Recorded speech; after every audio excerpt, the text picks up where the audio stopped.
Katerina Klees, a young noble girl, bangs her head one day and recalls lost memories from her previous life, in which she was an otaku who was killed in a traffic accident after staying up all night to play fortune lover. Katerina realizes she is in the world of fortune lover itself after inadvertently entering an engagement with the young Prince Jordo Stewart, reincarnated as the villainess who is doomed to either exile or death regardless of the routes the player takes in the original game. As Katerina begins to practice magic and farming as a means of avoiding a doom flag, she acts friendly toward her newly adopted younger brother Keith in order to keep him from becoming lonely. Katerina tries to persuade Keith to teach her golem magic, but she injures herself, causing Keith to feel guilty and attempt to isolate himself in his room. Katerina, on the other hand, goes as far as chopping down his bedroom door with an axe in order to reach him. Unfortunately for Katerina,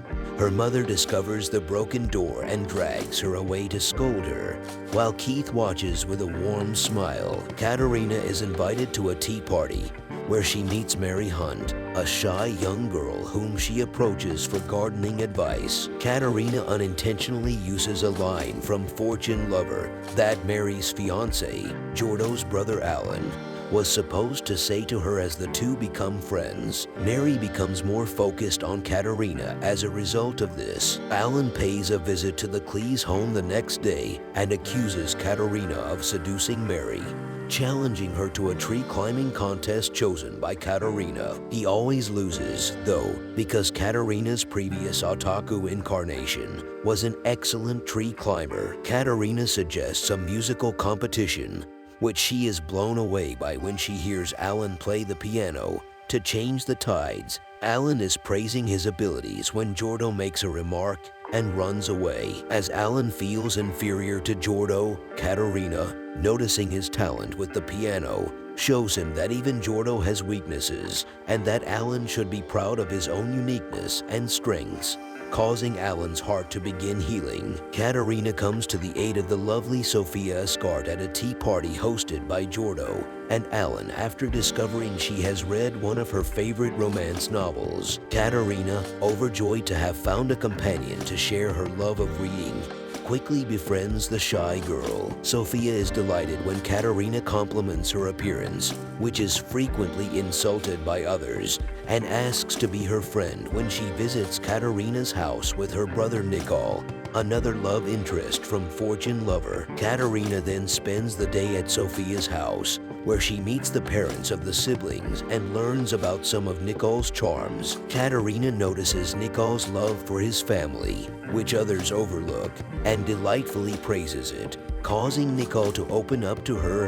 and smile for the first time. 7 years later, as Katerina approaches the age of 15, she prepares to enter the Magic Academy, and the main story of Fortune Lover begins. Katerina becomes concerned about Maria Campbell, the game's main heroine, who is allegedly already dating the boys after enrolling at the Magic Academy, where Fortune Lover is set. Katerina, as she spends time at the student council and gets to know Maria, steps in to protect her from some bullies when Maria brings in some homemade sweets. Katerina later realizes that in the original game, she was the one who bullied Maria, and Jordo was the one who came to Maria's rescue, kicking off their romance. However, since Katerina inadvertently stole Jordo's event, the path appears to be taking an unusual and unexpected turn. Katerina saves Maria from being bullied yet again while trying to get closer to her. As a result, she unintentionally steals Keith's major romantic scene. Katerina decides to visit Maria's hometown on her day off with Keith, where she meets Maria's mother. Maria's mother is relieved to find a true friend in Katerina after experiencing severe loneliness as a child as a result of false rumors about her being a noble's illegitimate child. Katerina's mother, on the other hand, is displeased to see her after discovering she had secretly been running a farm at school and is preparing to scold her, much to Katerina's chagrin.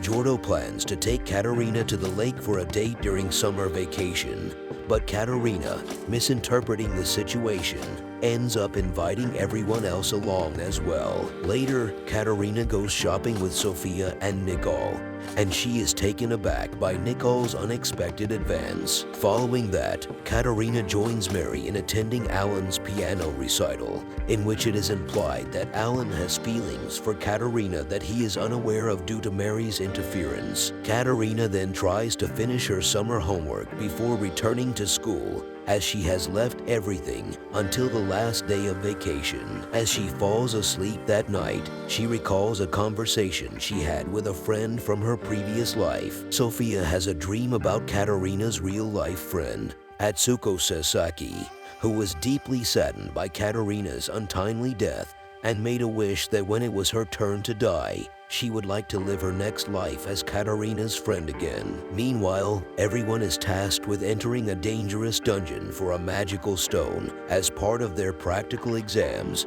with Katerina on a team with Jordo, Keith, and Sophia. During the chaos of one of the dungeon's traps, which Katerina accidentally sets off, Katerina falls down into a hidden passage where she unknowingly finds the magical stone while harvesting mushrooms. Sophia, guided by Nicole's wind magic, comes to Katerina's rescue when she is about to fall off a cliffside, and they are both saved by a mysterious whirlwind. Maria notices a dark presence clinging to Katerina as the rest of the group joins them. Katerina and several other students are sucked inside a magic book while studying in the library. Mary and Maria, who are witnesses to everything, try to figure out how to save everyone and discover that the only way to free them is for one of them to fulfill their desires within the book world. Unfortunately, Mary is unable to allow them to finish their stories because they all involve everyone hitting on Katerina. Realizing that none of the stories had involved Katerina's desire,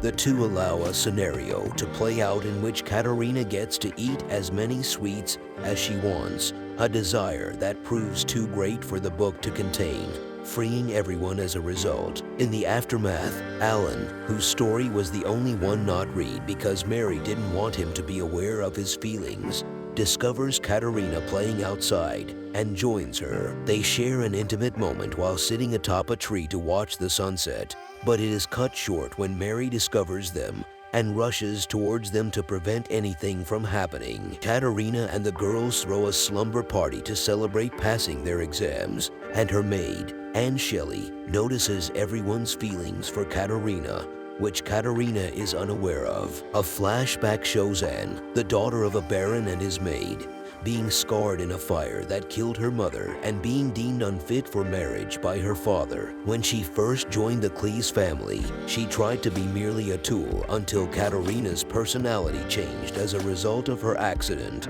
after which she learned to be herself thanks to Katerina's kindness. When Anne's father attempted to marry her off, Katerina stood up to him and persuaded him to call off the marriage and allow Anne to remain by her side. On another occasion, Jordo has high hopes after receiving a fancy invitation from Katerina, only to discover that she has invited everyone to help harvest her crops. Katerina is confronted later by someone who claims she will expose her evil deeds. Katerina is accused of bullying Maria, mimicking the game's judgment event, but Maria and the others prove her innocence. Although Katerina is relieved to have avoided a major disaster, Maria goes missing after investigating a dark aura emanating from the instigators. 3 days later, Jordo discovers that the list of evidence used against Katerina was not written by the instigators, and that they have no memory of why they accused her. He suspects that they were duped by dark magic,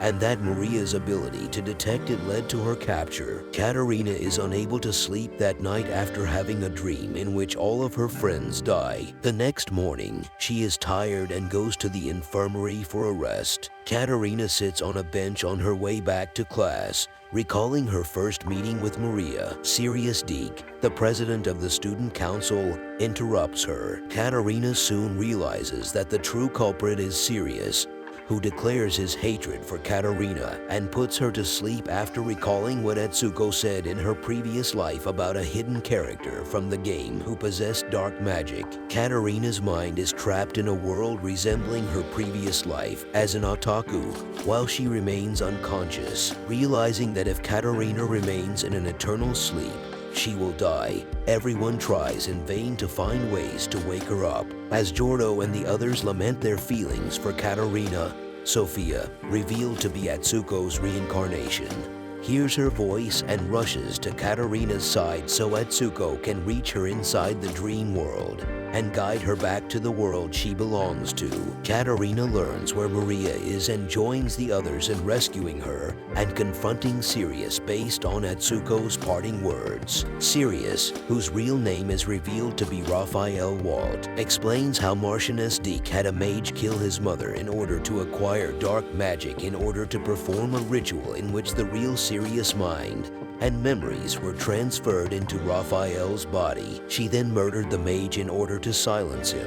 Raphael swore vengeance as he gained dark magic alongside Sirius' memories, while still retaining his own. Raphael is reminded of his mother's kindness thanks to Katarina's assistance, and he eventually manages to drive out the mage who possessed him after his death. Raphael then leaves the school to atone for his transgressions, while Martianus Deke is brought to justice. Katarina is greeted with what she believes to be a friendship ending at the second-year graduation party, the setting of the game's final event in which Maria is supposed to confess to one of the romance interests, while remaining unaware that she is actually the focus of a reverse harem ending, with Raphael joining the Department of Magic and becoming yet another of Katarina's admirers. Katarina looks forward to a life beyond the scope of fortune lover. Like and subscribe. See you on the next one.